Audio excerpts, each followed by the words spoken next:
गोल है ना, और उस गोल को पूरा करने के लिए ये रास्ता है। आज यहां से निकलने के बाद साला एक गोल बना लेना जिंदगी का, बस मिल्खा सिंह की तरह एक गोल, कोई भी गोल आपकी चॉइस है।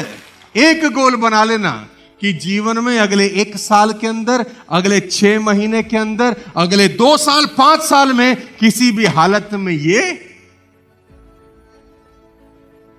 दूसरी लेसन देखना, डिस्ट्रैक्शन। आप गोल बनाते हैं ना और फोकस क्लियर होता है तो डिस्ट्रैक्शन स्टार्ट होती है। भगवान भेजेगा ही भेजेगा, सुरसा हनुमान जी के आगे आएगी ही डिस्ट्रैक्शन। अब वो गया लंदन खेलने और वहां मिल गई गोरी गोरी मैम और गाने गा रहा शाम को उनके साथ, कौन सा, हुल हुल हुल हुल हुल हुल, हाँ तो हुल हुल हुल हुल गाया और सुबेरे मैच में बेड़ा